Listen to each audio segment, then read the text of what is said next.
Hi guys, welcome to another video, and today we are doing the Johannesburg North end of term 1 test, and let's just go straight to question 1. So here we can see that we are given solve for x. Basic solve for x is not that difficult. So I have the first question, which is 1.1.1, and we are given that x minus 3 times x plus 11 is equal to 0. So this is basic product law. For 1.1.1, what we have to do, we have to say that x minus 3 is equal to 0, or x plus 11 is equal to 0. Then x is equal to 3, or x is equal to negative 11. That was very simple. Now going to 1.1.2, we have that x squared minus 1 is equal to negative 7.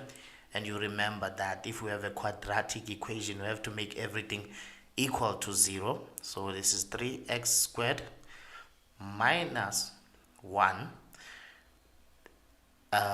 is equal to negative 7. So what we have to do here is just take 7 to the other side, or use the additive inverse. This would be plus 7x minus 1 is equal to 0.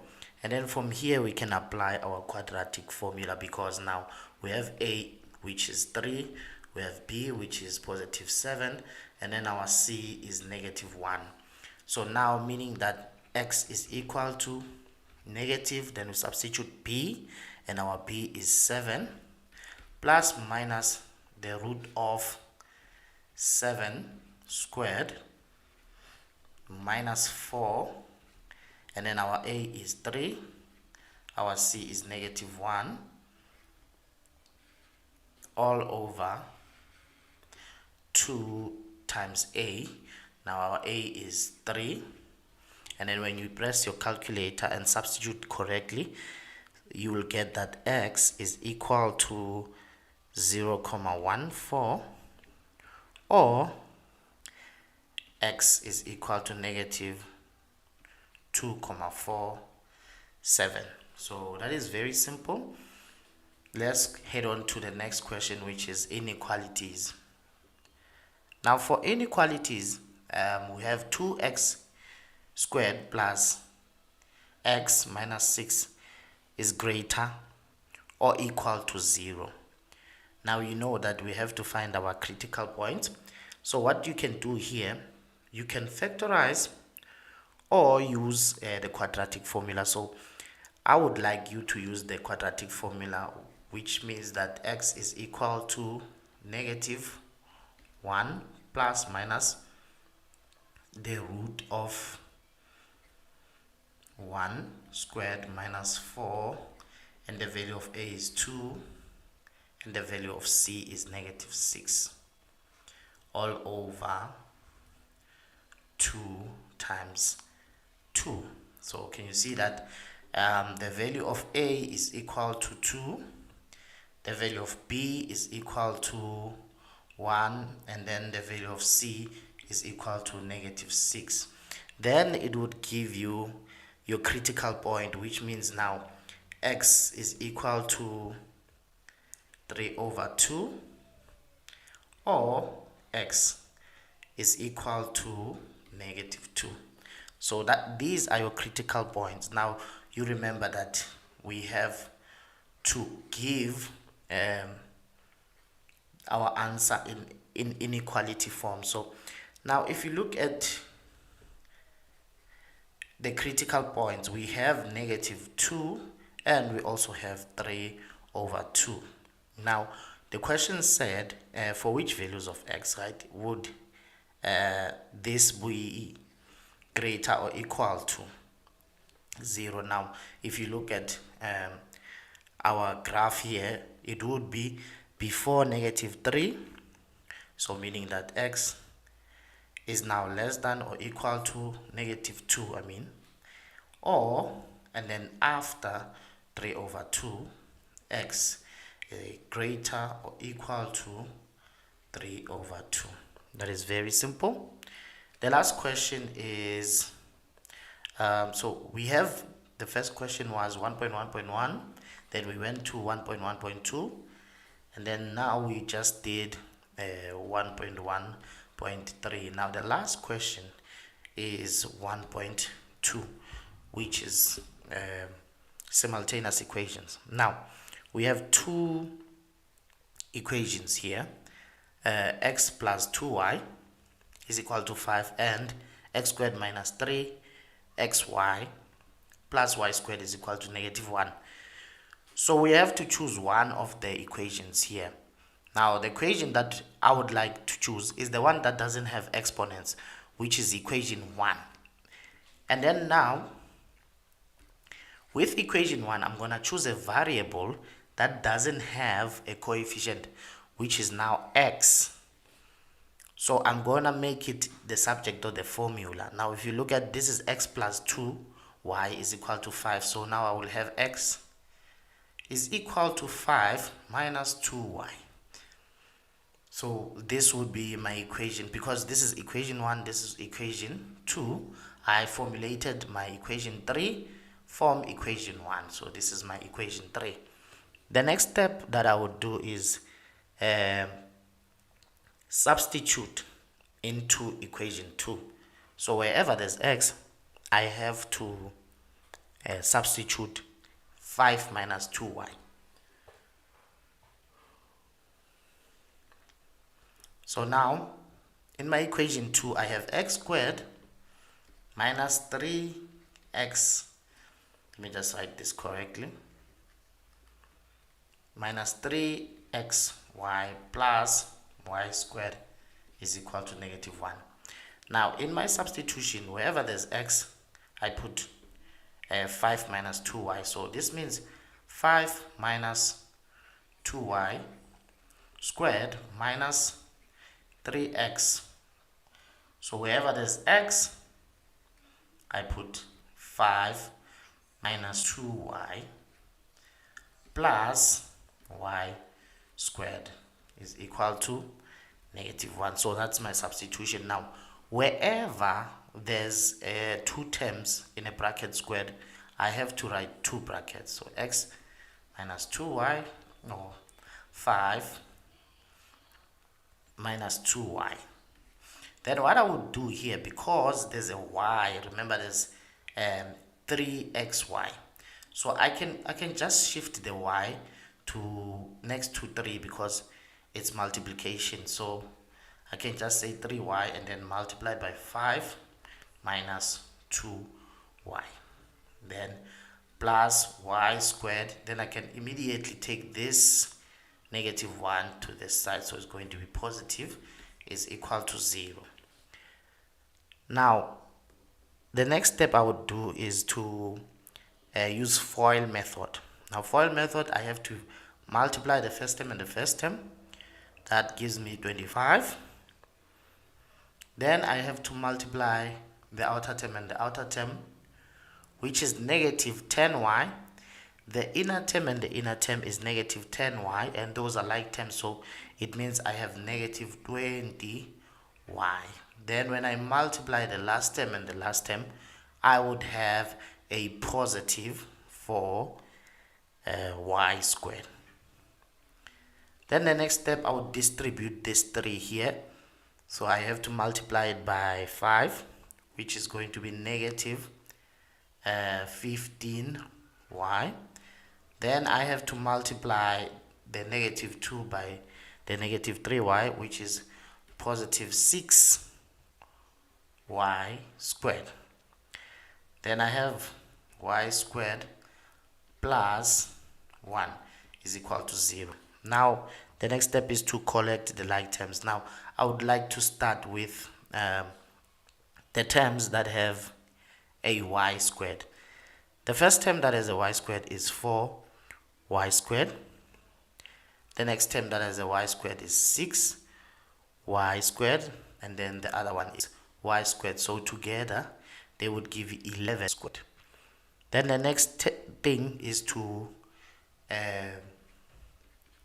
add the like terms which have a y. So the first one is negative 20y, and then the second one is negative 15y, which gives us negative 35y.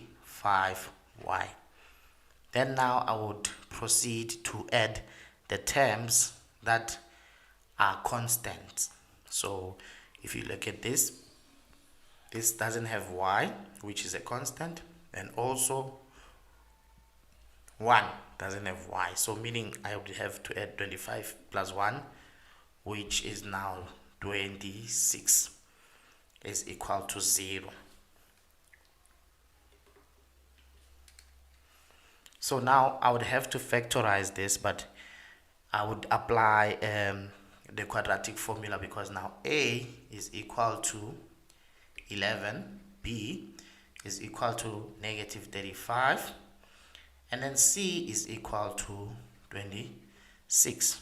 So meaning that now y, remember we're not solving for x, but we are going to apply the quadratic formula. So meaning that y is now equal to negative 35 plus minus the root of negative 35 squared minus 4, and then the value of a is 11, the value of c is 26, and then what we would have here is that it's divided by 2 times 11. Now you'd get that your first y value, y is equal to 13 over 11. So it's 13 over 11, or y is equal to 2. Then because we said in our equation 3 that x is equal to 5 minus 2y, and we have the first value of y, we have the second value of y, what we can do is say that x is equal to 5 minus 2. Let me just fix this. Minus 2. Then when there's a y, we put 11, or 13 over 11. So that is 13 over 11. And we would get x is equal to 29 over 11. Or x is equal to 5 minus 2 times 2, which gives us a positive 1. So this is how you are going to answer this question. Now let's look at the mark allocation now. For the mark allocation in question 1 or 1.1.1, you will just be given 1 mark for x is equal to 3, another mark for x is equal to 11. Then for 1.1.2, you get a mark for putting everything in standard form. You get a mark for substitution, and then you get a mark for simplifying. So just give you the for simplifying the root, and then 2 marks for the values of x. Then the next question, so over here it's 2 marks. Then the second question is going to be 5 marks. So it's usually 4 marks, but seems like you're lucky, it's 5 marks here. Then we go to the next question, 1.1.3. For 1.1.3, we had inequalities, and here you get a mark for your factorization or substitution into the quadratic formula. Then you get a mark for the critical points, and you get a mark each for the values or the answers. Then the last question, which is out of 6 marks, simultaneous equations, you get a mark for creating equation 3, and then you get a mark for substituting equation 3 into equation 2. You get a mark for the standard form. You get a mark for factorization, a mark for the y values, and a mark for the x values, and together that would give you 6 marks. And over here it was 4 marks. So very easy. I think this was a simple question. Now let's head on to your sequence and series part 1. So over here you are told that you must prove that any arithmetic sequence sum of the first n terms is given by this formula over here. So very simple, and it's something that you must have done when you're introducing the sum of an arithmetic. So for 2.1, now what we're going to focus on is how to prove the sum of an arithmetic. So here, remember, you have to say that the sum of n terms, starting from the first term, we add the first term, the second term will be a plus d, then the third term would be a plus 2d, then it continues up until the second last term, which is now going to be, so here it's very important that you put your square brackets. Then over here your second last term would be 2a plus n minus 2d. Let me just create space over here.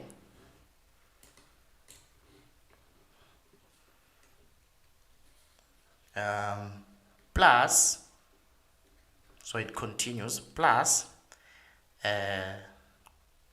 2a plus n minus 1d. Then what you're going to do, you're going to write the sum in reverse. So Sn is equal to 2a plus n minus 1d plus the second last term 2a plus n minus 2d plus, it continues, then we have a plus 2d plus, so let's just put this in square bracket, a plus d, then plus a. So it's very a plus d. So here, let me just fix here. It was a plus d. So let me just put a square brackets here. So what we're going to do, we're going to add these two sums. So we have the first equation, then second equation, and then what we're going to do, we're going to add the first and the second equation. So meaning that we're going to add Sn plus Sn, which will give us 2Sn. So that is 2Sn is equal to, now if you remember, when we add all of these, what will happen is that we'll have an infinite number of the additions to the sequence. So meaning that what we'll have here, we'll have 2a plus n minus 1d plus 2a plus n minus 1d plus, and it continues. So there's infinite number of these. Then it means now we can say ukuthi Sn is equal to n number of 2a plus n minus 1 d. Then now we can divide both sides by 2, and then we have Sn is equal to n over 2 2a plus n minus 1 d. So that's basically how to prove the sum of an arithmetic series. Now let's go to the second question now. The second question wants us, we are given an arithmetic, and then this is the progression. It's 14, 21, 28, 35, and it continues up until the last term. So this is the last term, and I always tell my learners that if you have the last term, that means you can find the position of the last term, and then we find the number of terms in the series. So the first question is 2.1.1, and it's asking how many terms are there in the series. So meaning that what we can do, we can find the equation of the nth term, which is a plus n minus 1 d. Then it means that the first term is 14 plus n minus 1. Then the difference, let's look at the difference. They told us this is arithmetic, so what we can do, we can subtract term 2 from term 1, which is 21 minus 14. So we've just subtracted term 1 from term 2. So it's t2 minus t1 is 21 minus 14, which is equal to 7. So the difference here is 7, and also the difference here is 7, difference here is 7. So meaning that the value of d is equal to 7. So here is 7, and then we can simplify them. Tn is equal to, now when we multiply 7 times n, it would be 7n. So we have 7n, and then we multiply. So we've just multiplied 7 times n and multiplied 7 times negative 1, which is negative 7. And then when we subtract from 14, it gives us a positive 7. So Tn is what? It's n, is 7n plus 7. So now what we are going to do here, we're going to substitute the last term, which is 287 is equal to 7n plus 7, and then take this 7 to the other side and subtract from 287. So that means now we have 280 is equal to 7n, then divide by 7 both sides, and then we have n is equal to 40. So very simple there. Then we go to the next question now. The next question is 2.2.1. Calculate the sum of all natural numbers. So for 2.2.2 now, 2.2.2, we need to calculate the sum of all natural numbers from 12 to 115 that are not divisible by 7. So now, for us to do this, we need the sum of all natural numbers.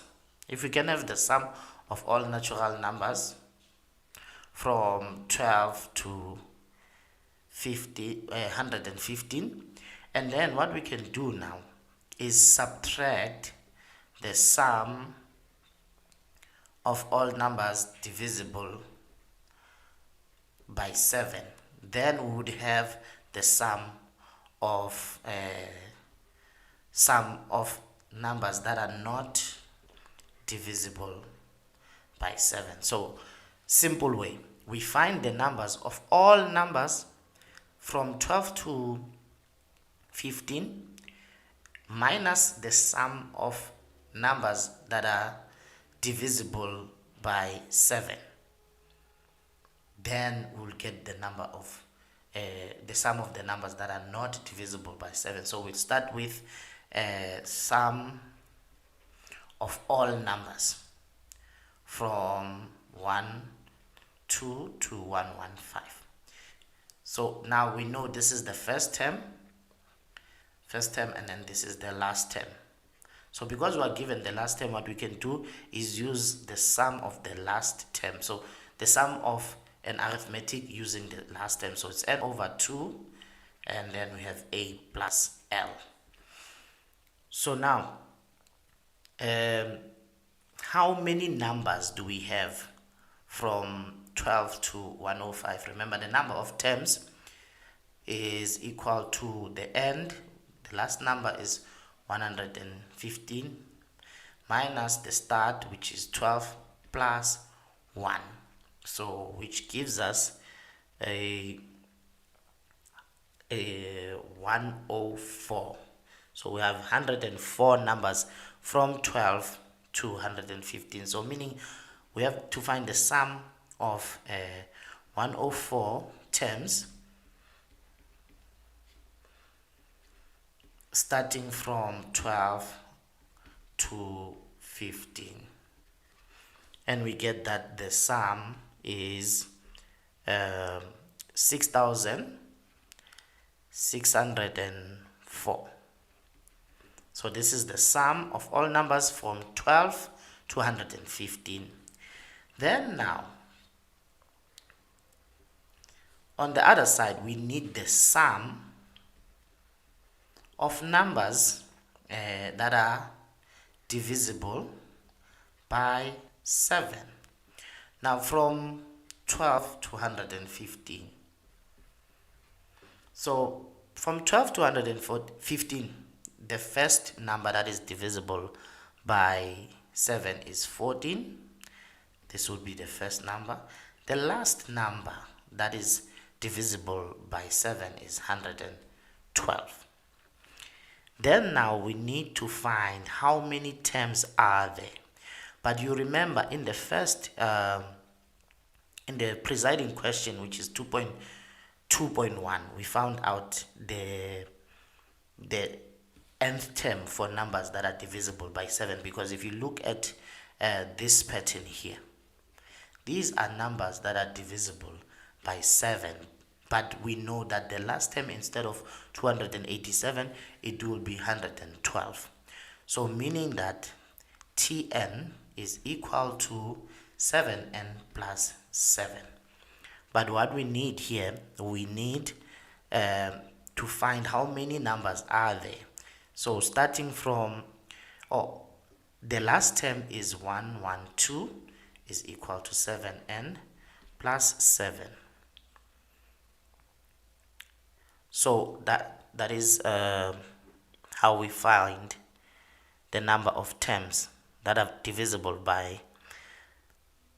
In fact, these so now what we need to do here is take the 7 to the other side, which would give us 105 is equal to 7n, and divide by 7. So the number of terms that are divisible by 7 from 12 to 115 is 15 terms. So we have 15 terms in the sequence. Now what we can do now, we can find the sum of 15 terms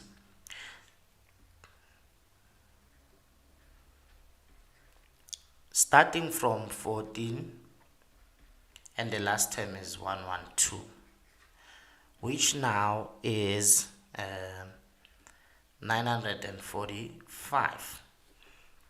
So we have the sum of the terms that are divisible by 7 is 945. Then for the sum of values that are not divisible by 7,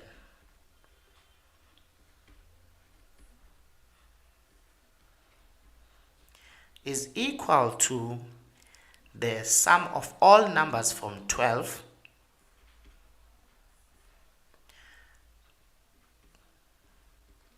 minus the sum of numbers that are divisible by 7. So the sum of all numbers from 12 to 115 is 6,604. Then minus the sum of values that are divisible by 7 from 12 to 115 is 945. Now the sum of numbers that are not divisible by 7 is 5659. So that's how to do this question. Let's look at the mark allocation now. For the first question, that is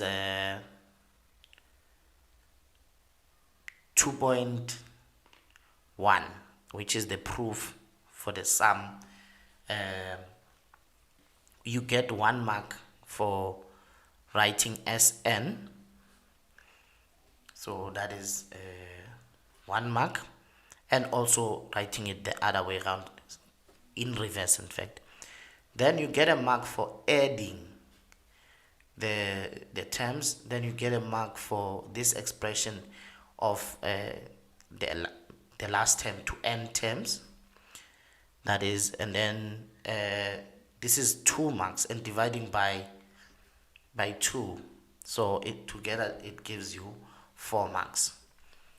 Then we go to 2.2.1 and we had to find the number of terms in the sequence.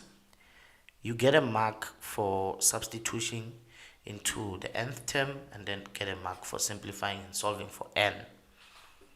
That is your 2 marks. Then now for the second question, or the third question, to calculate the sum of all natural numbers that are not divisible by 7, you get a mark for finding the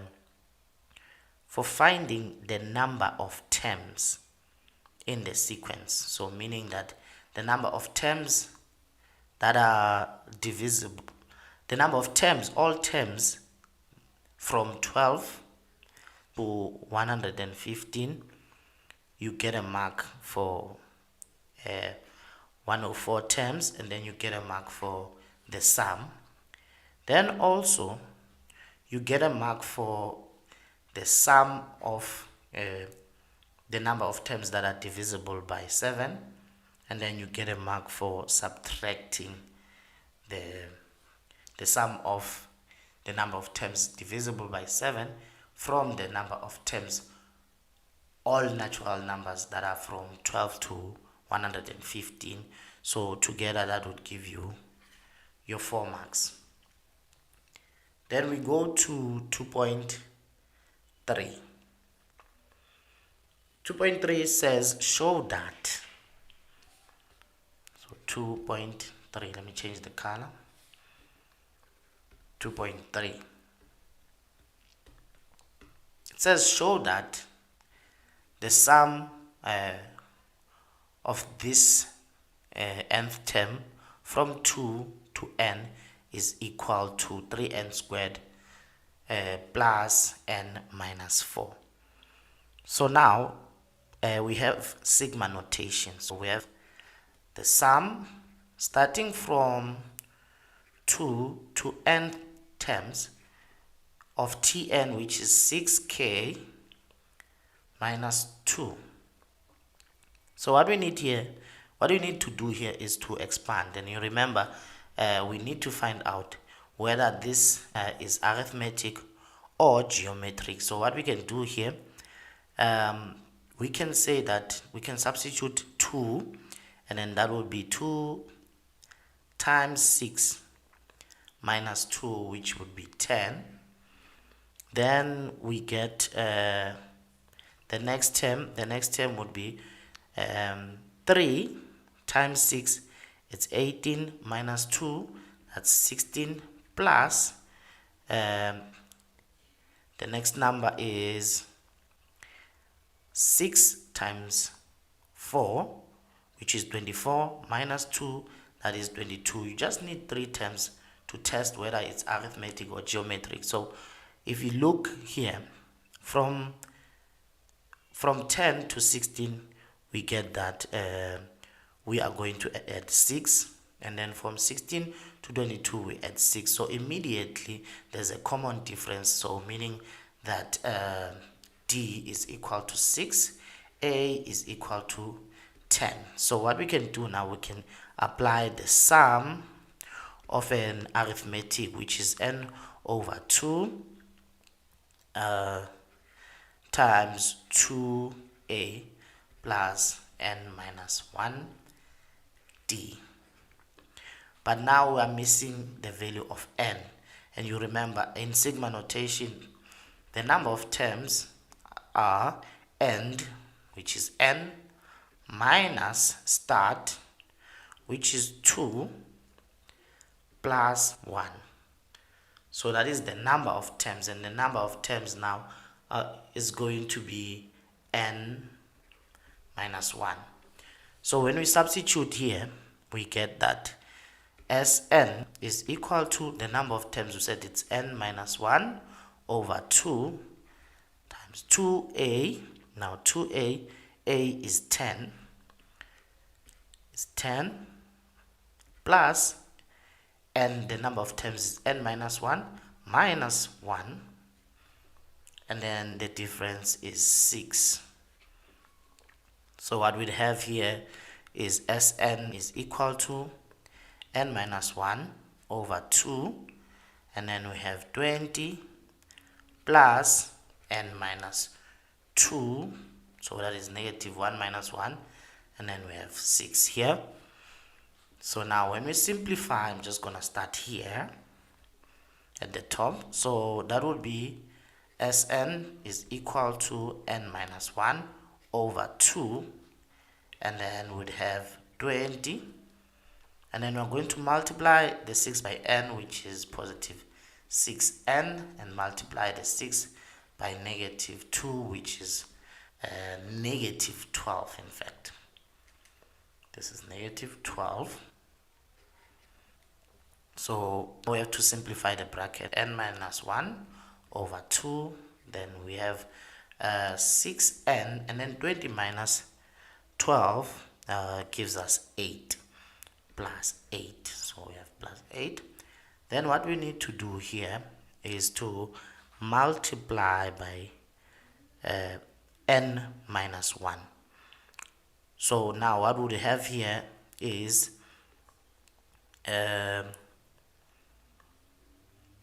n minus 1 multiplied by 6n plus 8 divided by 2. So now we have FOIL method. This would be 6n squared, then we have a positive 8n, and let me just write this, positive 8n. Then when we do the inner term, we have negative 6n, then the last term would be negative 8, then everything is divided by 2. So now what we have here is 6n squared plus 2n minus 8 over 2. Then 6n divided by 2, 6n squared divided by 2 is 3n squared. And then 2n divided by 2 is n, and then negative 8 is divided by 2 is negative 4. So we've just proven that the sum of n terms starting from k, which is equal to 2, of 6k minus 2 is actually 3n squared plus n plus minus 4. So the mark allocation is for the number of terms, which is n minus 1. Let me change the color here. N minus 1, that is the number of terms. And then you get a mark for expanding. So here's my expansion of the sigma notation. And then you get a mark for correct substitution and simplification. So we substituted over here. So the n is the number of terms, which is n minus 1 here, minus 1. So there you have your 3 marks. So very simple.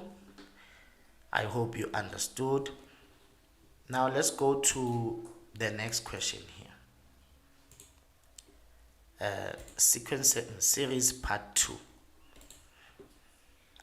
Over here we have a geometric series. Change color. So in our geometric series we're given the first term is 8p minus 3 plus 4 into p squared minus 9. But now already we are given that this is geometric. So what we can do, we can find the ratio because it doesn't have a difference. So but before that, let's go to the question. It says determine the values of p for which the series will converge. So when does a geometric series converge? It's when r is between -1 and 1. But now we need to find the value of r, and r is t2 divided by t1. Now our t2 over here is 4 into p squared minus 9 divided by 8 into p minus 3. So that's what we have. So what we can do is simplify here. Then we have 4.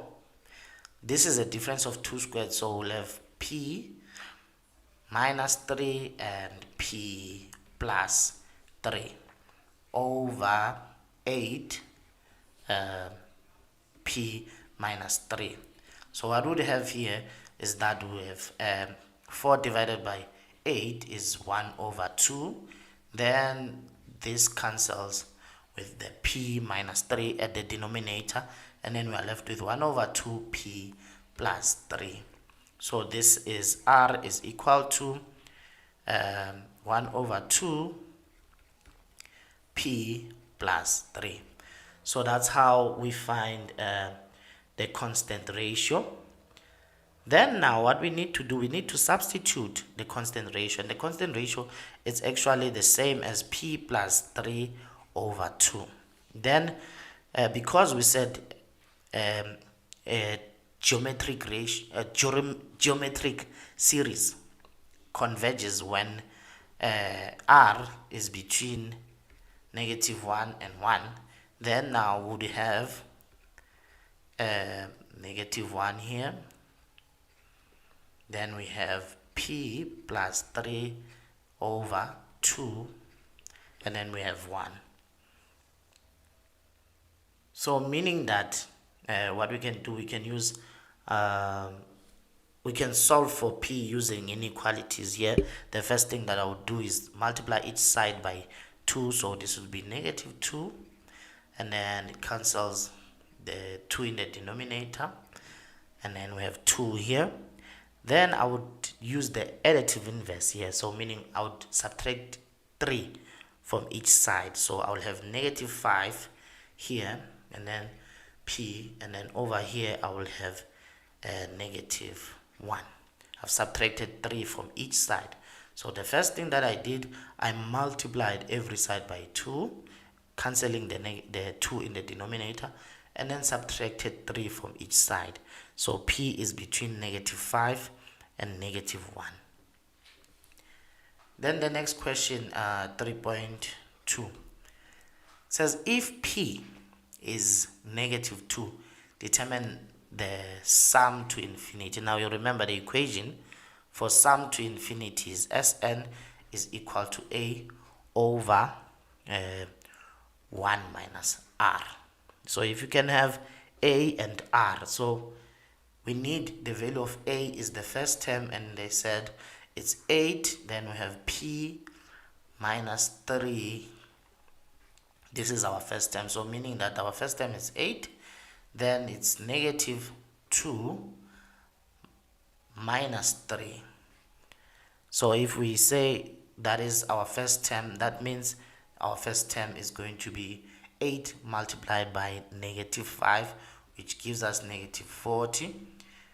And then our ratio, now we said that our ratio is p plus 3 over 2, which means it's negative 2 plus 3 divided by 2, meaning that the value of r is now negative 1 over 2. Is it? So it's going to be, no, it's actually positive 1 over 2. So that is the value of r. Then now, in fact, let me just fix something here. It's sum to infinity. So sum to infinity is equal to the first term. The first term is negative 40 over 1 minus, and then the ratio is 1 over 2, which gives you negative 80. So that is the sum to infinity. Now, this was a very simple question. It is where you score your marks. So basically for the first question, we get a mark for finding the common ratio, which is p plus 3. Get a mark for substitution, and then you get a mark for the answer, and that is your 3 marks. Then the second question, you get a mark for finding the value of the ratio, which is 1 over 2. You get a mark for finding a. Then you get a mark for substituting into sum to infinity, and then you get a mark for the answer. That is your 4 marks. So we are done with sequence and series. The next topic now is going to be functions.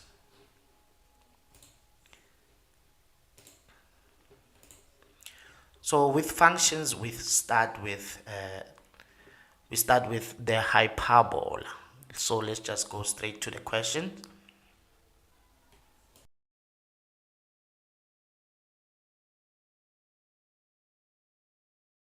So right now we've just moved on to question 4, and we need to answer questions pertaining to functions. And the first question, it says that in the diagram below we have the graphs. Before I write in red, let me just change the color. We have f, and then we have g, which is 1 over 3x minus 9. The graph f cuts the y-axis at q, which is over here, and the coordinates is 0 and 5. Graph g cuts the asymptote of f at point A, so it cuts the vertical asymptote. Then we need to write down the asymptote of g. So if you look at g is an exponential function, so it is exponential function. So we are at 4.1.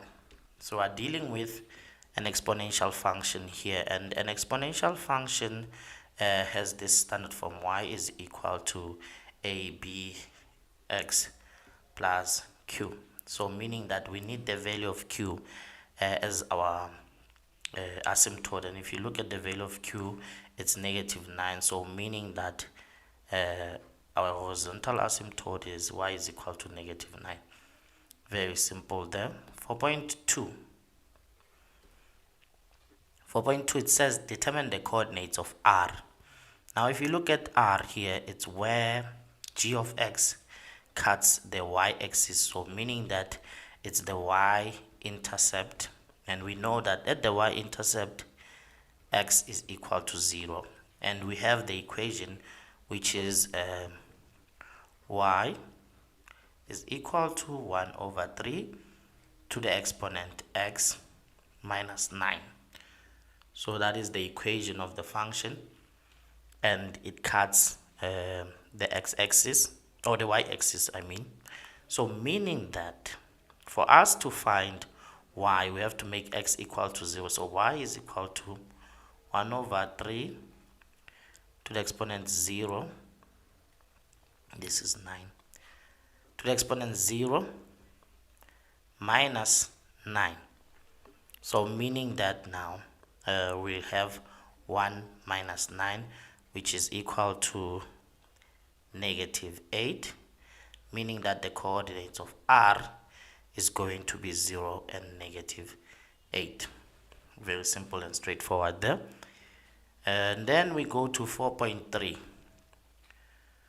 4.3, it says determine the values of A, P, and Q in the graph F. And the graph F is a hyperbola.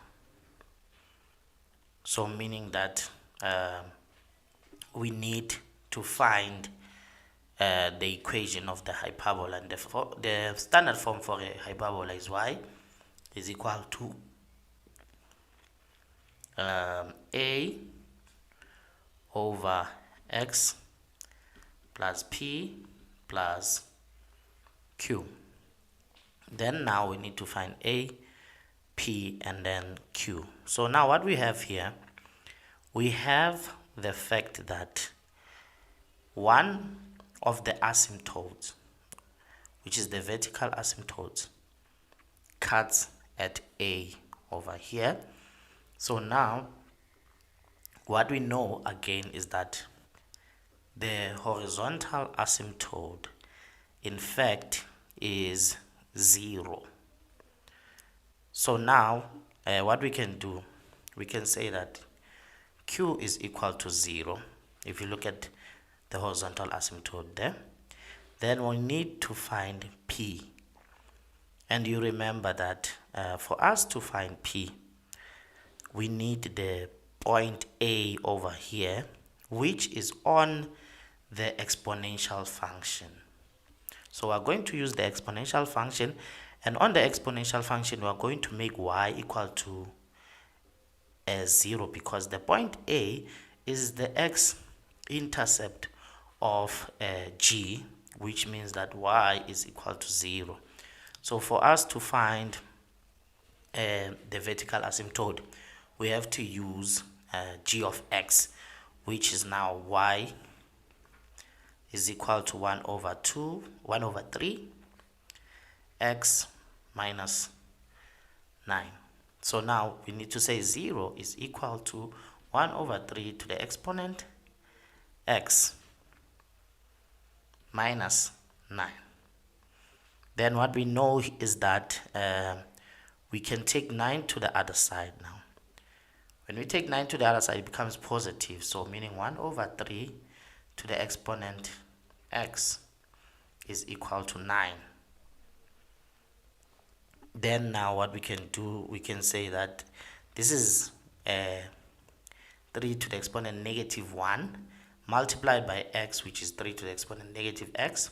And then the 9 is 3 to the exponent 2. So meaning that now we have negative x is equal to 2. So meaning x is equal to negative 2. So the coordinates of A, is now negative 2 and 0. So meaning that P is equal to 2. So remember now, for the vertical asymptote, we are going to say x plus p is equal to 0, then x is equal to negative p. So if we input negative 2 here, then it will be a negative times a negative, which gives us positive 2. So p is now positive 2, not negative. So what we have now is that p is now equal to 2, and then q is now equal to 0. Then we substitute into the formula so that we can find the value of a. So far we have y is equal to ax plus 2 plus 0.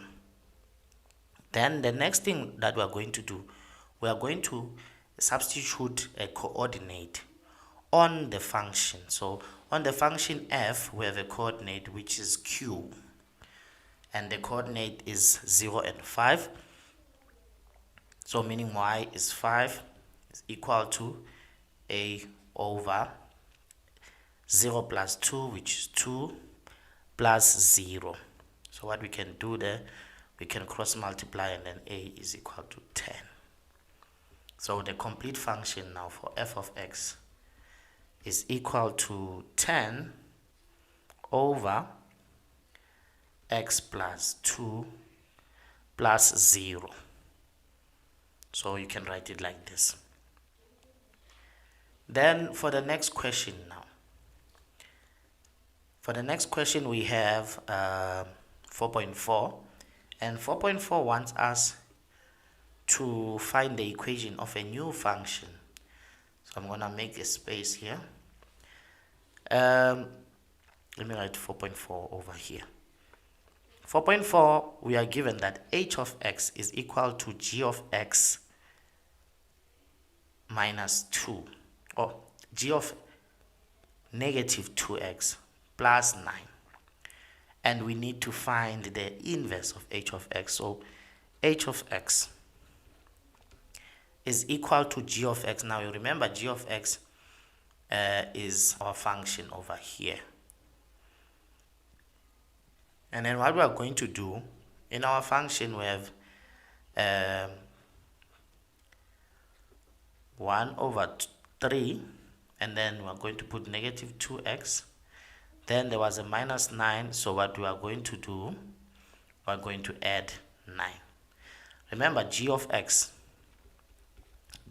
was 1 over 3 to the exponent x minus 9. So what we are going to do here, because they say h of x is equal to g of negative 2x plus 9, what we are going to do, we are going to take g of x, this is g of x, and then in the space of x we are going to put negative 2x and then add 9. So meaning that now negative 9 plus 9 is now 0. Then we are left with 1 over 3 to the exponent negative 2x, which we can simplify to 3 to the exponent negative 1 to the exponent negative 2x. So which means now this would be 3 to the exponent 2x and simplifies to 9 to the exponent x. We can write it like that. 9 to the exponent x is now h of x. Then the question proceeds to say that we need to find the inverse of this function, which is h of x, which is 9 to the exponent x. Now we know for us to find the inverse, we have y is equal to 9 to the exponent x. Then what we're going to do here, we are going to swap x and y. So x is equal to 9 to the exponent y, and then we are going to write it in terms of logs. So meaning that the exponent y is equal to the log of the base 9x. So this is our inverse.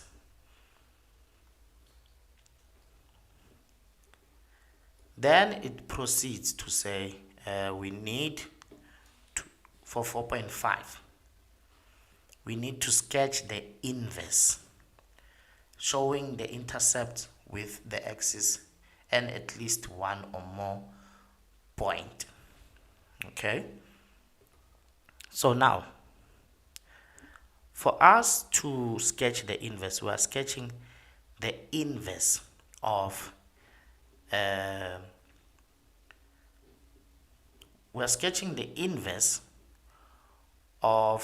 h of x. Now you remember h of x is derived from f of x. So we need one or more points and the intercept. So what I can advise you to do is first draw the graph of h of x, then draw the inverse. So we have 4.5 here. We need to sketch the inverse. This is the inverse, the equation of the inverse, and the equation of h of x is this one. But from this point, what we can do, we have the x-intercept or the y-intercept of this function is going to be the x-intercept of the inverse. So meaning if you can find the y-intercept of this function and make x equal to 0 here, this means that the y-intercept where x is equal to 0 is going to be 0 and 1. And on our function, the inverse, y is equal to log 9x, we are going to have a point which is swapped, which is 1 and 0. So very simple there. Another thing that we can do, we can substitute 1 on the original function here. So if we substitute 1, let's just say h of 1 is equal to 9 to the exponent 1, which is 9. So meaning that now we have 1 and 9. So this is a coordinate on the original function, and then we have the x-intercept on the original function. So because the x-intercept on the or the y-intercept on the original function became the x-intercept on the inverse, we will have a coordinate or a point. This point on the original function will now be 9 and 1 on the inverse. Then we can go to the asymptote of the original function. The asymptote of the original function, you can see q here is 0. So we have what? We have a horizontal asymptote, which is y is equal to 0. Then over here in the inverse, we'll have a what? We'll have a vertical asymptote,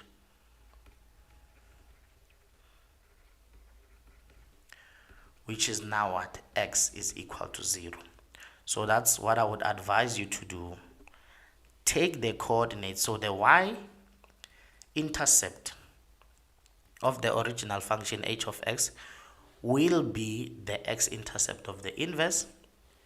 Then a coordinate on h of x will be flipped as y changes to x and x changes to y on the inverse. And then now the horizontal asymptote, which is y is equal to 0, will now be a vertical asymptote, which is x equal to 0. So when we sketch the inverse now, we now have our axis here, our point of origin. Then we know that there's a coordinate here, and then the coordinate is the x-intercept, which is now 1 and 0. And then we have another point over here, which is now 9 and 1. And then together with our vertical asymptote. So meaning that the function doesn't cut the y-axis. So we have a graph like this. So very simple. For you to sketch the inverse, you need the original function. So this is just 2 marks. It's not a difficult question. Let's go to the next question now.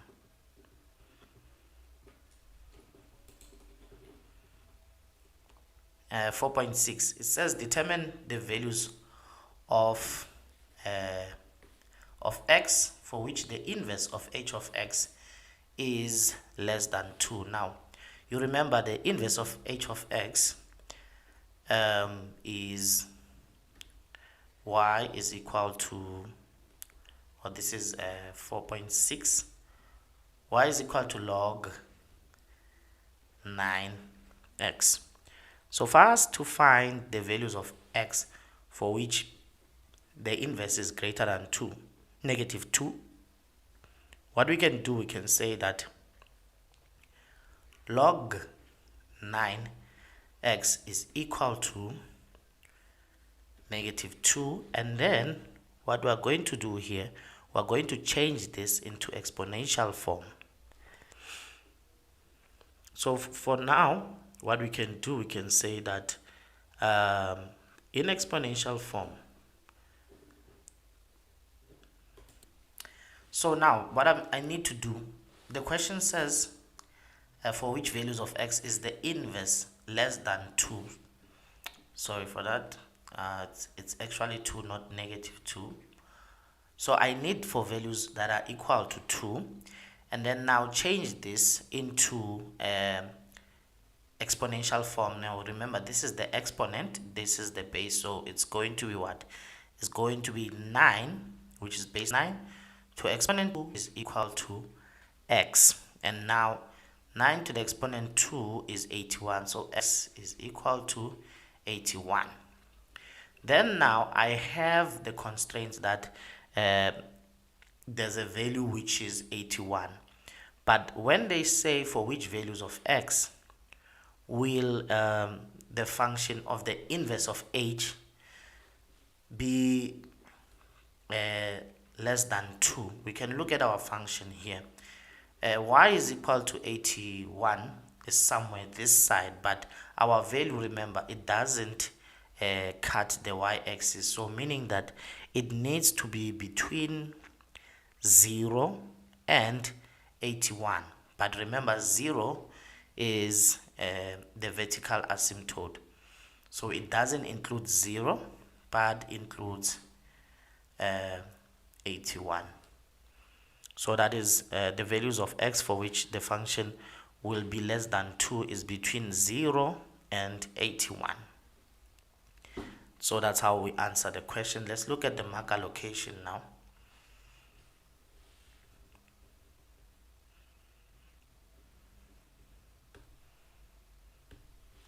Okay, so for 4.1, this was a simple and straightforward question. We can have y is equal to negative 9, that's only 1 mark, and then we go to determining the coordinates of r. You get a mark for substituting 0, and then you get a mark for the coordinates of r, that is your 2 marks here.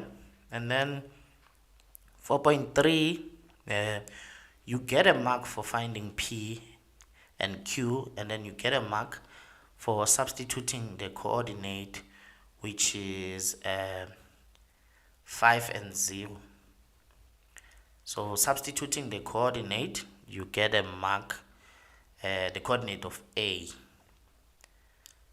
So we substituted the coordinate of a over here,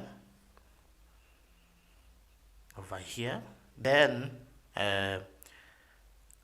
we found a being 10, so that is your 4 marks, or 3 marks, in fact 1 mark for p and q, 1 mark for substituting the coordinates of a, and then 1 mark for a is equal to 10, so that is 3 marks.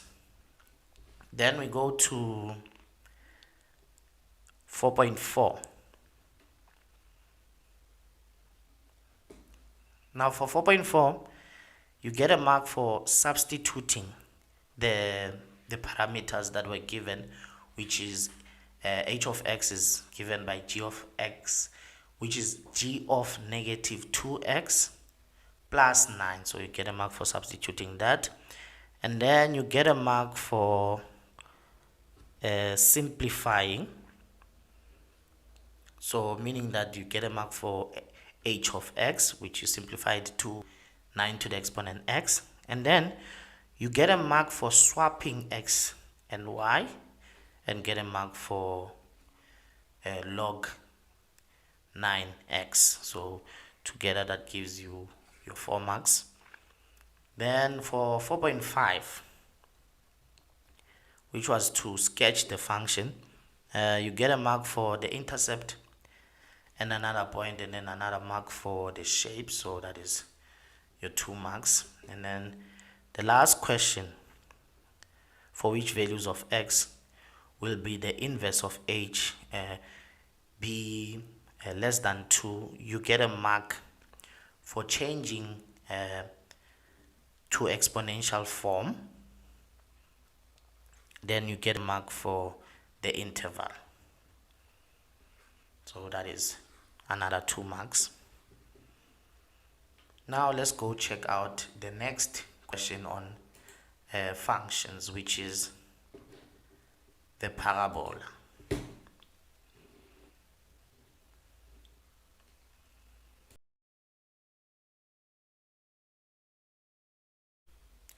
Okay, so for question 5, we are given a function here.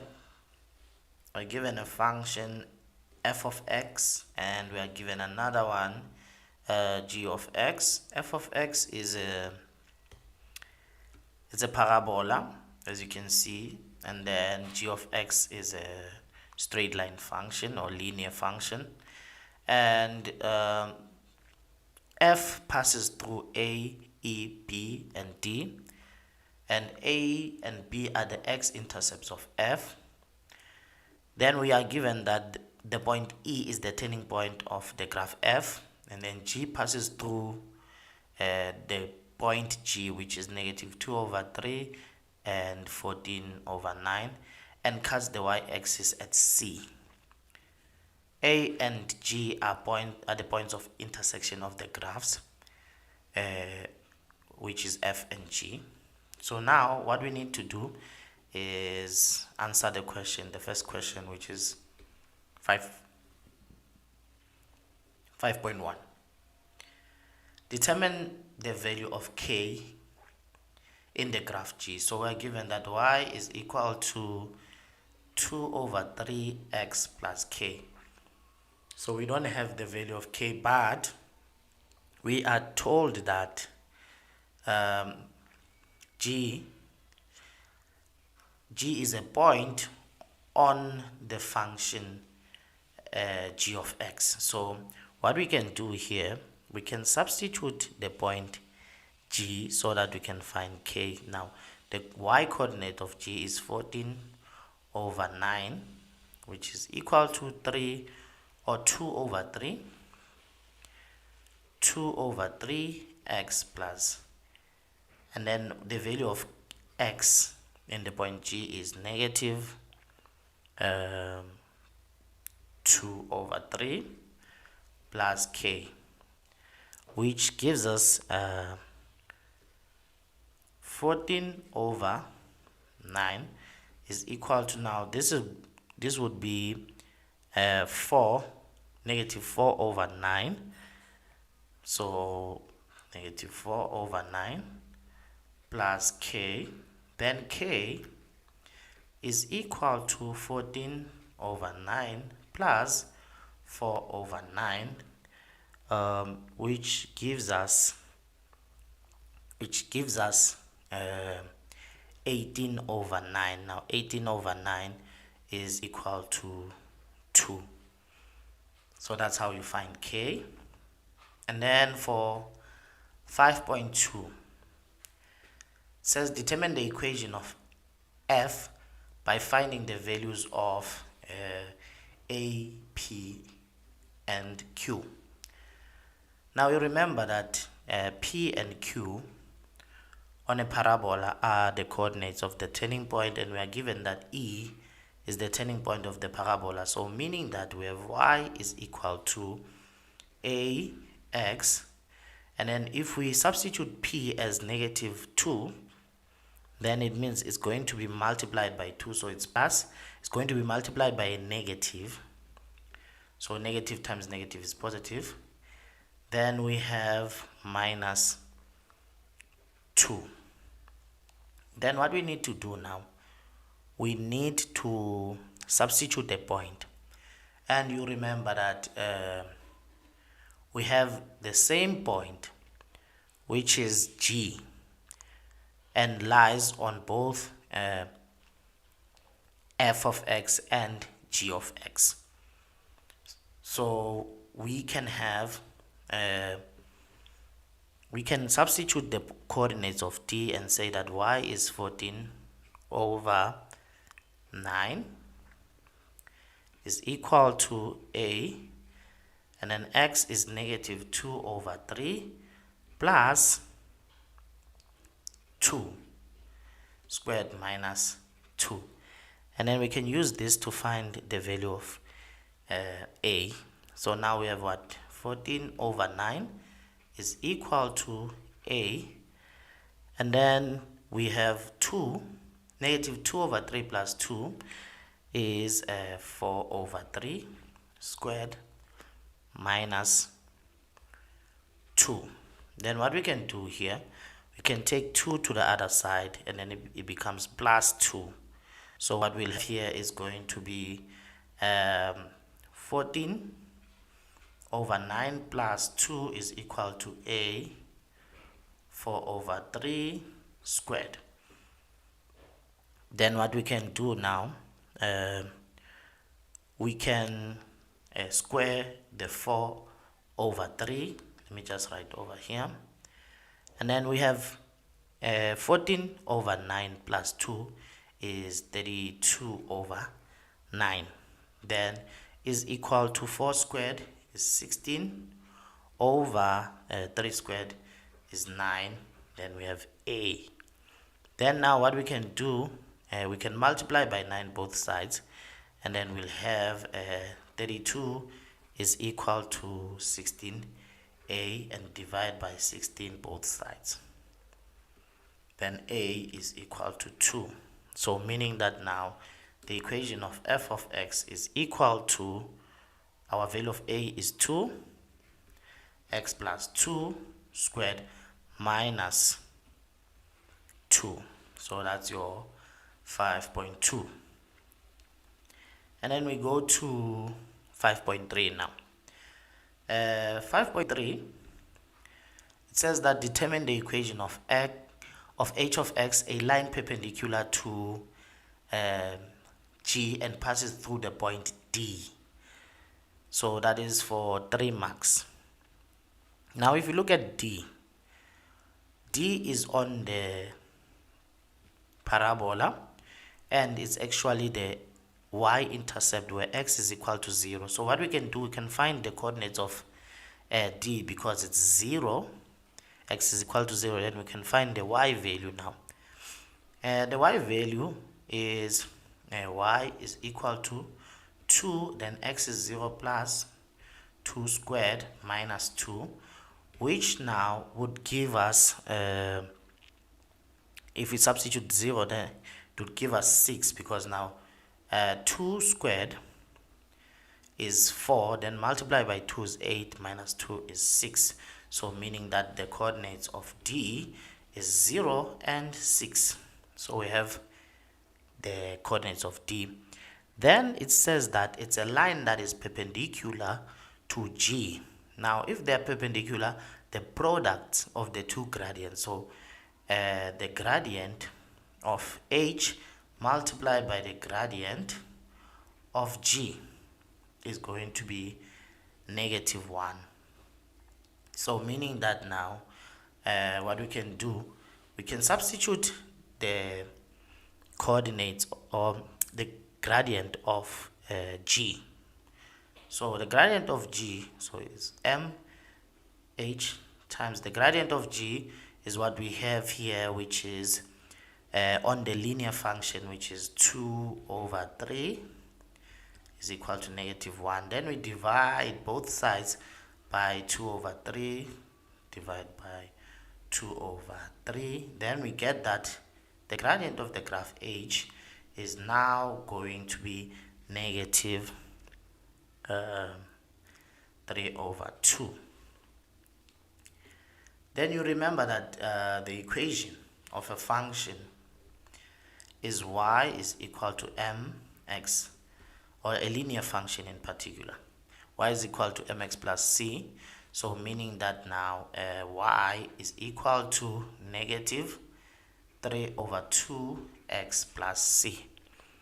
So because we have the gradient. Now remember, this is gradient intercept form, so this is actually the what, the y-intercept. And if you can look at D, it's also the y-intercept, and the coordinates of D is 0 and 6, so meaning C is actually 6. So y is equal to negative 3 over 2x plus 6. That is the equation of the line that is perpendicular to the linear function at the point D and passing through the point D. Yes. And then we have another question now, which is 4.5. It says that determine the values of x for which f of x is greater or equal to g of x, which is very simple. Now if you remember well, we have two critical points when we need to answer this question: the intercepts here. So here's the first, the point of intersection. So here's the first point, and another point is A. So we know that the point G has the coordinates x value, or the x value. We need to focus for the value of x. So the x value here is negative 2 or 3. Then we don't have the value of A. So what we can do, we can find the value of A, and A is very simple to find. We are doing 5.4 here. So meaning that if we can find A, which is the x-intercept of the function, and we have y, y is equal to 2x plus 2 squared minus 2. And at A, we know that y is equal to 0. So meaning that 0 is equal to 2x plus 2 squared minus 2.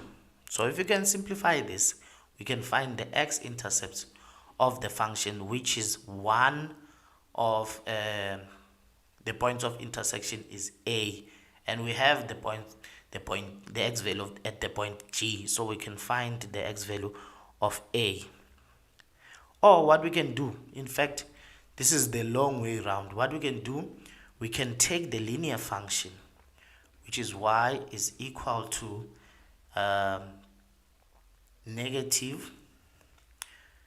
y is equal to 2 over 3x plus 2, and then make y equal to 0. I think this is the easier way.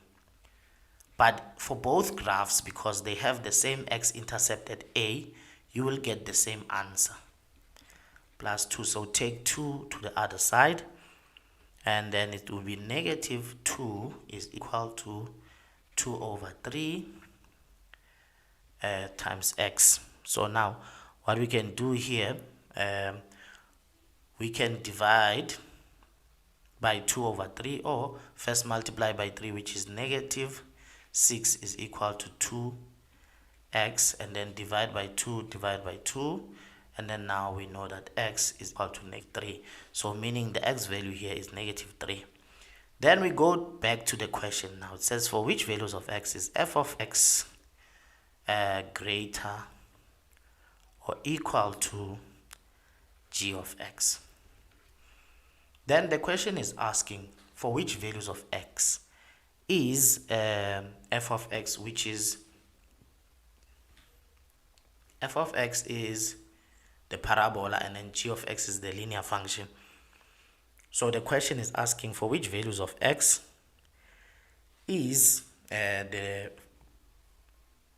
parabola above the linear function. Now if you look at this area here,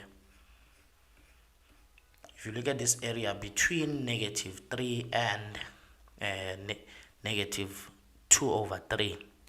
The function of g of x is above f of x, so that's not what we are looking for. We are looking for values of x for which f of x is above g of x. And if you go to the left of negative 3, then f of x is above g of x. So meaning that now we know that x needs to be less than or equal to negative 3, or when you go to the right of negative 2 over 3, then f of x is above g of x. So meaning that x needs to be greater or equal to negative 2 over 3. So that's how you answer the question. Going to 5.5. The question says it is further given that m of x, a new graph, is given by 3 to the exponent f of x. Determine the maximum value of the graph m. So now we need to find the maximum value of the graph m. We know that m, this is 5.5, we know that m of x is equal to 3 to the exponent negative f of x. So now the relationship between m of x and f of x is that at the minimum of f of x, we will get the maximum of m of x. If we can find the minimum value of f of x, we can find the maximum value of m of x. And we know that the minimum value of f of x is actually at the turning point, and the y value of the turning point is the minimum value, which is now y, or let's just say f of x is equal to negative 2. Then we have that m of x will be at its maximum when now it's 3 to the exponent negative, then we substitute the minimum value of f of x, which now is negative 2. Then we have 3 to the exponent positive 2. Okay, so we have 3 to the exponent positive 2, which is equal to 9. So the maximum value of m of x is actually y is equal to 9. So that's a very simple question there. Then now it says determine the average gradient of the graph f between negative 5 and negative 1. Now what's the graph f? F is the parabola. So the last question, 5.6. The parabola f of x is equal to 2x plus 2 squared minus 2. That is the equation of the parabola. And the question is asking us to determine the average gradient between x is equal to negative 5 and negative 1. So we need x is equal to negative 5 and x is equal to negative 1. So we need the f of negative 5, which is 2 negative 5 plus 2 squared minus 2. So that's how we find f of negative 5, and this would be negative 5 plus 2 is sorry, my battery is running low. So now it would mean that f of negative 5 is actually 3 squared, which is 9. 9 times 2 is 18, and then minus 2 is 16. So we have when x is negative 5, we get 16. So that is negative 5 and 16. Then another point would be f of negative 1, which is 2 negative 1 plus 2 squared minus 2. Now negative 1 plus 2 is 1, and then 2 times 1 is 2, and then minus 2 is 0. So meaning that we have another point which is negative 1 and 0. So now it would mean that this is going to be my point 1 and point 2, and you remember that average gradient m is equal to y2 minus y1 over x2 minus x1, which is equal to the y value of 2 is 0 minus 16 over, and then the x value is negative 1 minus negative 5, and then you get that your average gradient is now negative 4, and that's how you find your average gradient. Now let's look at our mark allocation here, starting off with the first question, which was 5.1. So for 5.1 we needed to find the value of k, which was very simple. We needed to substitute the coordinates of d into the equation of the linear function. So you get a mark for substituting g, and then you get a mark for the 2, that is 2 marks. Then we go to 5.2. 5.2 we needed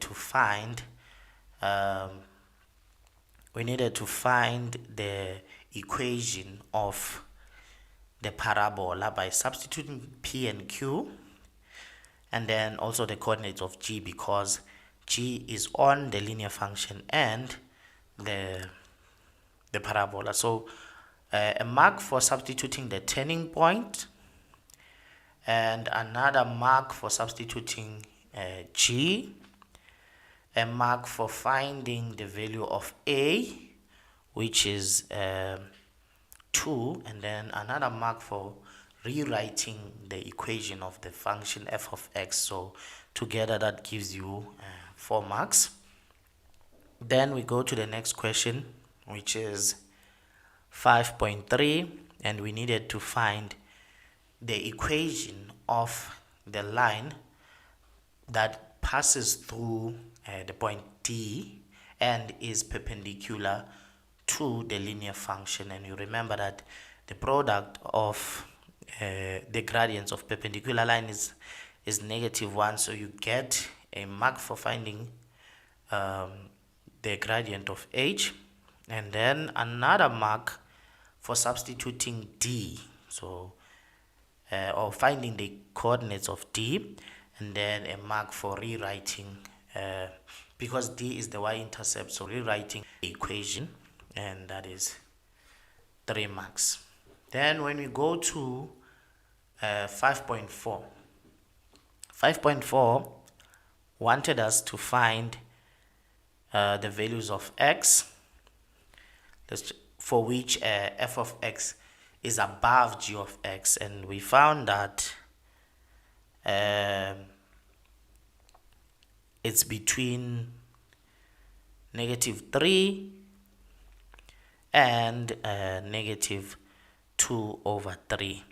So you get a mark for substitution of 0 into the linear function so that you can find the value of x. Then you get a mark for the value of x. Then another mark is for both inequalities, so that is your 3 mark. Then the next question is 5.5. 5.5 wanted the maximum value of m, which is a new function which is given by -3 to the exponent negative f of x, and we saw that the minimum value of f of x is going to give you the maximum value of m of x. So meaning that now at the minimum value of f of x, which is -2, because we use the y value of the turning point, we will get 9, maximum value of 9. So that is your 2 marks here. Then the last question, 5.6, which is out of 4 marks, we needed to find the average gradient between -5 and -1. So you get a mark for the y value at -5 and get a mark for the y value at -1. Then get a mark for substituting into the gradient formula and another mark for the answer, which is -4, and in total that's your 4 marks. So we need to move on to the next question now, and it is trigonometry. So very simple here. It says without the use of a calculator, or given sine 21 is equal to k, and without the use of a calculator, determine in terms of k each of the following. So we know that sine is a ratio, which is sine of an angle is equal to opposite over hypotenuse. So let me just use my purple pen here. So meaning that now if it's k here, it will be k over 1, and then k will be my y value, and then which is the opposite, and then r is going to be my, or 1 is going to be my hypotenuse. So you need a diagram to answer this question. So what we are going to do, we're going to draw a diagram here, and this diagram is going to have a right angle. So we are drawing a right angled triangle which has 21 as the angle, and the opposite of 21 is k, the hypotenuse is 1. Then we need to find another side, and if we have 21 here, obviously this will be 69, because angles on a triangle add up to 180. Then we need to find the adjacent, because we know that r squared is equal to x squared plus y squared. We have r, which is 1. We don't have the adjacent here, plus, and then we have y is k. So now what we need to do for us to find the adjacent, we are going to take k to the other side. So 1 squared is 1, k squared is k squared, and if we take it to the other side, it becomes negative. Then this will be equal to x squared. Then we root both sides. So meaning x now is equal to the square root of 1 minus k squared. So this missing side here is 1 minus k squared. Then we can go to 6.1. 6.1 wants us to find cos 21, which cos 21 now is now x over r. So meaning that the value of x is actually equal to 1 minus k squared over 1, which is equal to the square root of 1 minus k squared. Then 6.2, we need to find tan 249, and tan 249 is actually tan on the third quadrant, which is 180 plus 69, which is now positive tan 69, and we know that tan is opposite over adjacent, and the opposite of 69 is actually root 1 minus k squared over, and the adjacent is k. So that is 6.2. Then we go to 6.3. 6.3, we have cos 138. Now cos 138, we can see that this is actually 69 times 2. So this will be cos 2 times 69, and this is actually a double angle. Choose whichever double angle you. So I'll choose cos square 9 minus 1, which is 2, and then cos, we said it's x, which is k over r, which is 1.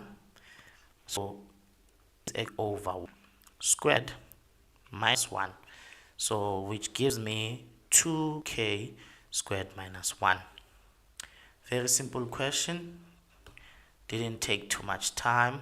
So let's just look at the mark allocation now. You are given a mark for applying Pythagoras theorem. You get another mark for finding x, and then a mark for the answer, which is this. Then we go to the second question. You get a mark for reducing tan into the third quadrant, and then you get a mark for tan 69, and then you get a mark for the expression. So that is 3 marks. And then the last question, you get a mark for revealing the double angle, you get a mark for substituting the double angle, and then you get a mark for substituting the adjacent over hypotenuse, and then the answer, which is 4 marks. So we didn't spend much time on this one. Let's look at the next question.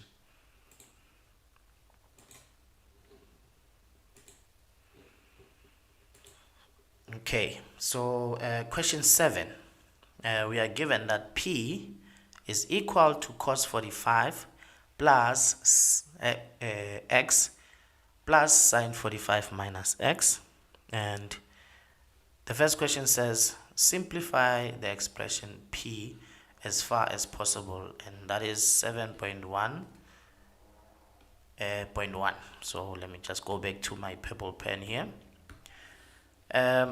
We are given that P is equal to cos 45 plus x plus sine 45 plus x. So we need to simplify this, and you can see that both of these, the cos and the sine, are actually compound angle. Now the compound angle for cos theta plus beta is cos 45 times cos x minus sine 45 times sine x. Then now the next thing is plus. So this is the first compound angle for over here. Then the next compound angle is for sine. So for sine, it's now sine 45 sine, it interchanges cos x, and then minus, so it's minus, let me just make space for this.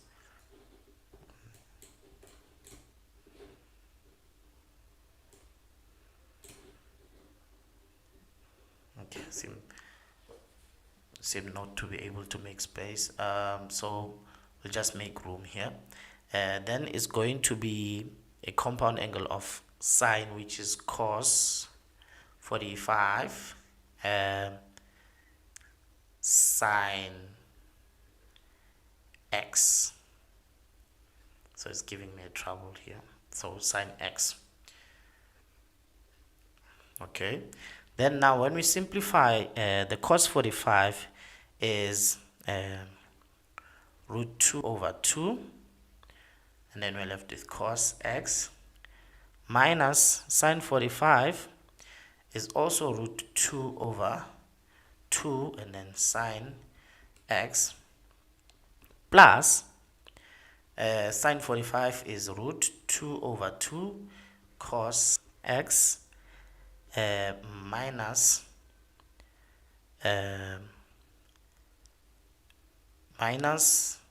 so that's the first, let me just check here, it's root 2 over 2 for cos and cos, then root 2 over 2 for sine and sine, Then we are going to the next one. It's root 2 over 2 for sine, and then we're left with cos minus root 2 over 2, and then now this sine x over here.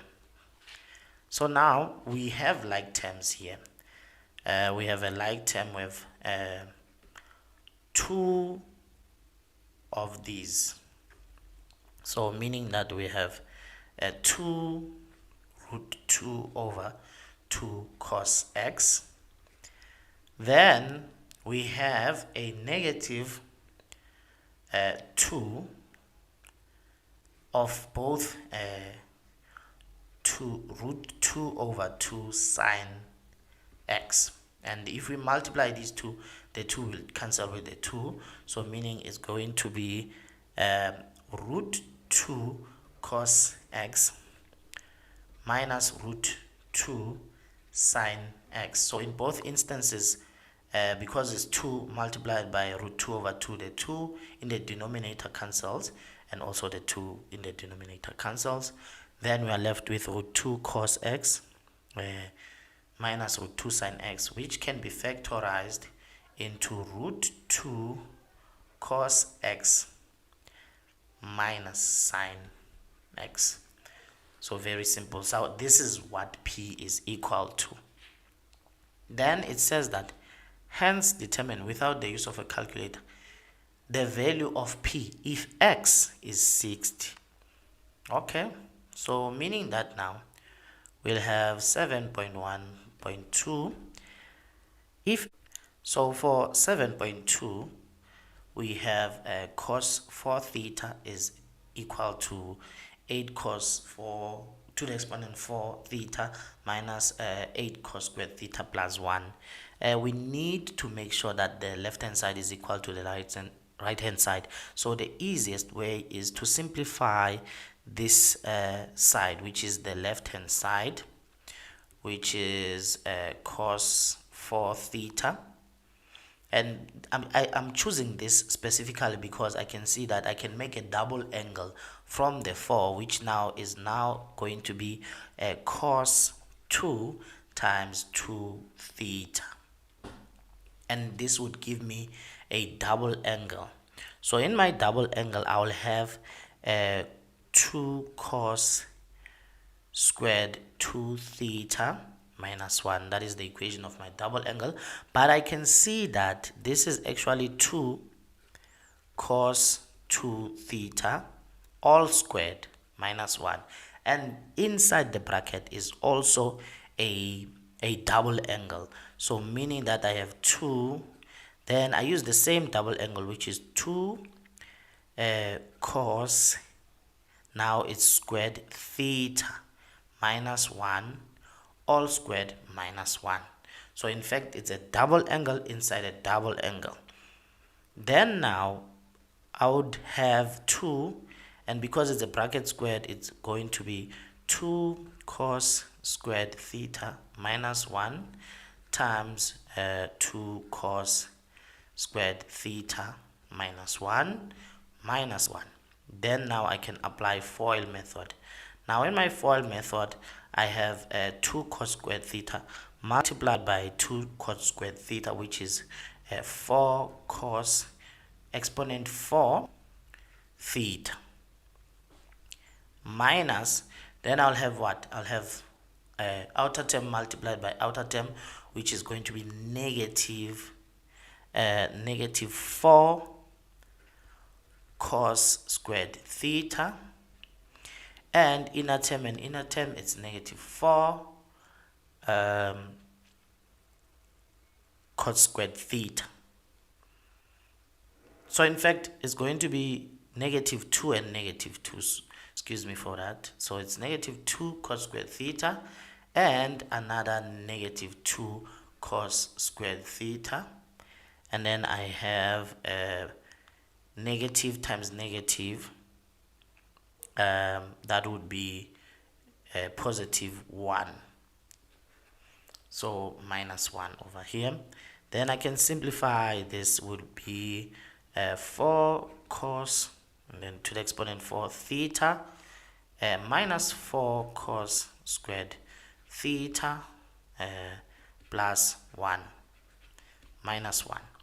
Then now what I'm going to do, I'm going to distribute the 2 here. So I'll have 2 times 4 is 8 cos to the exponent 4 theta minus 8 cos squared theta.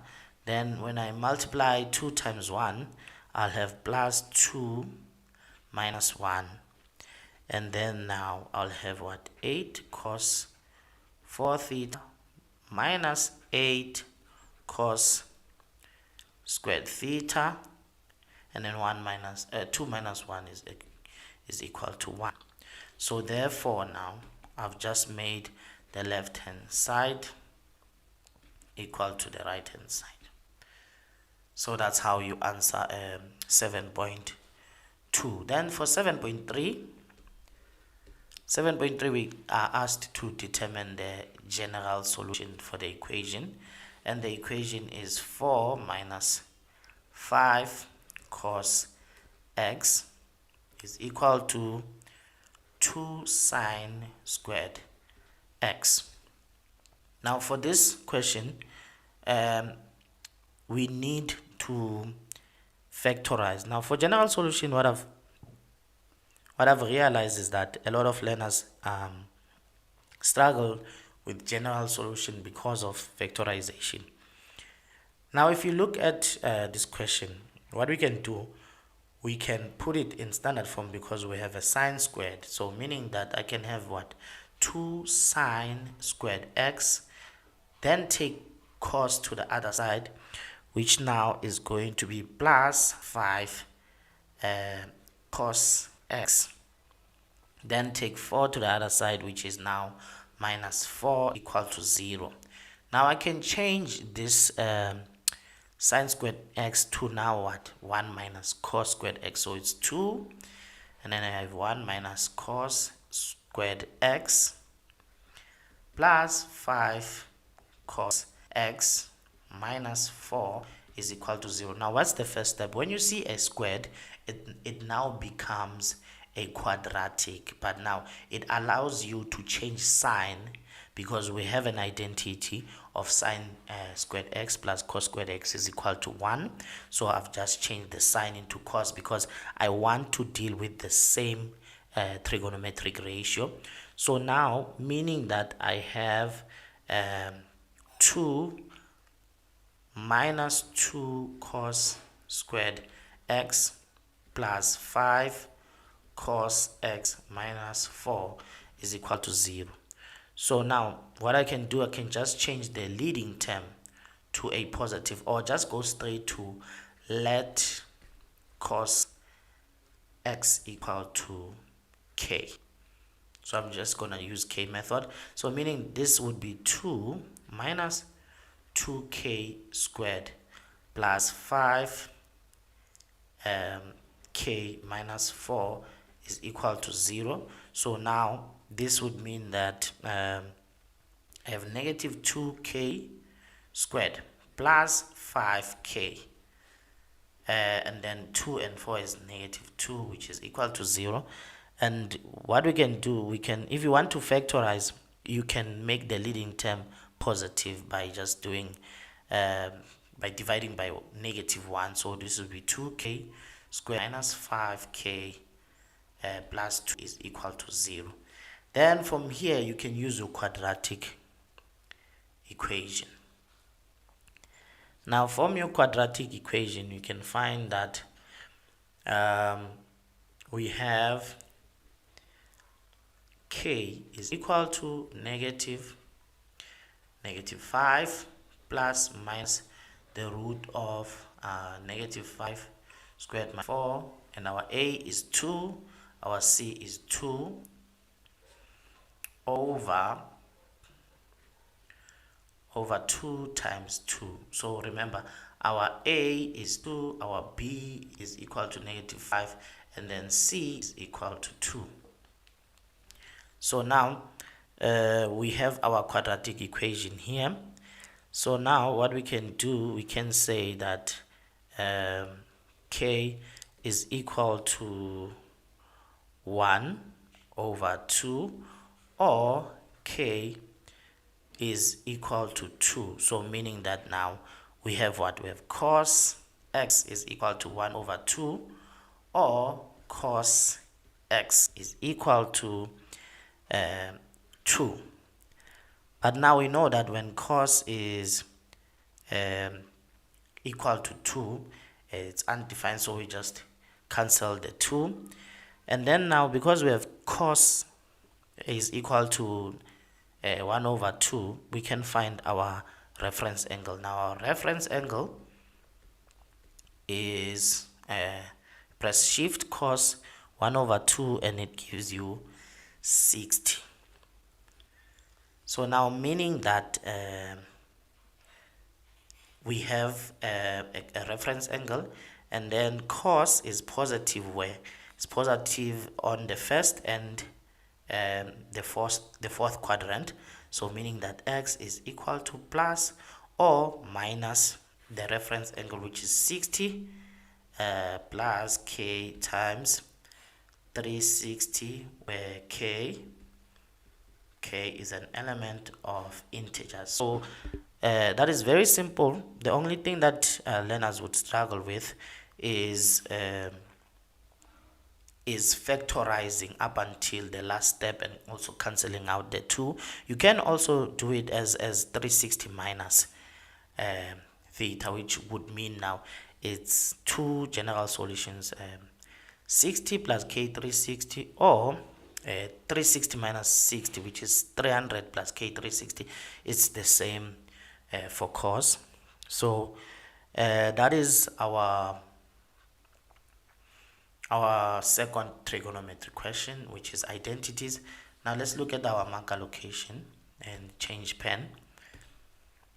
Okay, the first question, we needed to simplify P as far as possible, and we saw that we have two compound angles. So you get a mark for writing the two compound angles or expanding, and then you get a mark for substituting special angles, and then you get a mark for simplifying in its simplest form, which is your 3 marks over here. Then the next question is 7.1.2. If x is equal to 60, so you get a mark for substituting 60, and then get a mark for simplifying or just giving us the answer. That is your 2 marks. Then 7.2, which is quite tricky. We had two double angles, a double angle within a double angle. So you do get a mark for the double angle over here. Then you get a mark for changing into double angle formula. Then also get a mark for changing this double angle here. And then you get another mark for expanding using FOIL method. So that is it. And then you get a mark for simplifying. So together that is your 5 marks. Then the next question is your general solution. So for general solution, you get a mark for changing sine into 1 minus cos squared x. Then you get a mark for standard form. Another mark is for finding the values of k, or let's just say the value of cos x is equal to 1 over 2. Then you get a mark for the general solution, and also another mark for adding that k is an element of integers. So together that is your 5 marks. Now let's move on to the last question. I'm so happy that we are at the last question. This has been a long video, and I'm experiencing shortness of breath because I have the flu. So lucky enough, we are almost done. So let me just change the color here. And we're given question 8, and it says that in triangle STR, which is sketched below, we have ST or TS, which is 3x units, and then TR is 2x units, and then SR is 8 units. STR is theta, and we need to show that cos theta is equal to all of this. And you can see that whenever we are dealing with cos, it's actually cosine rule. So we know we have to express this in terms of cosine rule. Now, which angle? Cosine rule uses two sides and an included angle. And now we're going to use this side, which is a small letter t, and then a small letter r, and then small letter s. So meaning that now we have t squared is equal to, so this is what, 8.1. T squared is equal to r squared plus s squared minus 2 times the product of r and s cos theta. Then now we can substitute t is 8 squared is equal to r is 3x squared, s is 2x squared minus 2 times r is 3x, s is 2x cos theta. Then now what we can do, we can simplify and say this is now 64 is equal to 9x squared plus 4x squared minus, now this is going to be 2 times 3 is 6 times 2, which gives us 12, and then x times x is x squared cos theta. Then now we can take everything to the other side. Now what I'll do, I'll take, this is 64, right? 64, and then we have what? We have 9x plus 4x, which is going to be 13, so I minus 13x squared is equal to negative 12x squared cos theta. Then I would have to divide by negative 12x squared both sides. Negative 12x squared. Now a negative divided by a negative, a positive is going to be negative, and also the negative divided by a negative is going to be positive. So we have what? We have a positive 13x and a negative 64 over 12x squared is actually equal to cos x, or cos theta, in fact. So because we don't want to go straight to the question, what you can do, you can keep this one as negative, and then this as positive, and then this as negative, so that therefore we divide the negative by a negative, which is equal to positive 13x, and then divide a positive by a negative, which is negative 64 over 12x squared is equal to cos theta. So we've just proven that the left hand side is equal to the right hand side. So that's your 3 marks.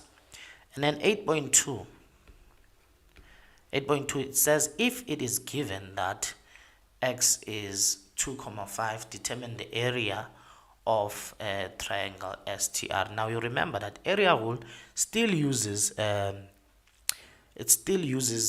included angle, two sides, and the included angle, meaning two sides and the angle between them. So what we need to do, we need to first find theta, because we said that cos theta is equal to 13 and then x squared. So this would be 2,5 squared minus 64 over over 12, and then x is 2,5, and then which gives us cos theta is equal to 23 over 100. So we just press shift, and then theta is equal to shift, which is cos negative 1 over 23 over 100, which is now equal to 76,70. Then now we need to find the area of the triangle. Now area rule says that area of the triangle TSR is equal to 1 over 2. Then we have what? We have TR times TS, sine of the angle T. So now what we are going to do is 1 over 2, and then TR is 2x, so it means it's going to be 2 times 2,5 multiplied by TS is going to be 3 times 2,5, and then sine of the angle theta, which is now 76,70, and we find that our area is actually equal to 18,25 units squared. Now let's look at our mark allocation for the last time. For the first question, we have you get a mark for using cosine rule, you get a mark for substitution, and you get a mark for simplifying. That is your first 3 marks. And then for 8.2, you get a mark for finding theta, you get a mark for substitution into area rule, and then you get a mark for the answer. And that is your 3 marks. So we are done with the question paper, and I hope you did enjoy the video, and looking forward to creating more videos for next time. But for now, I'll see you in the next video.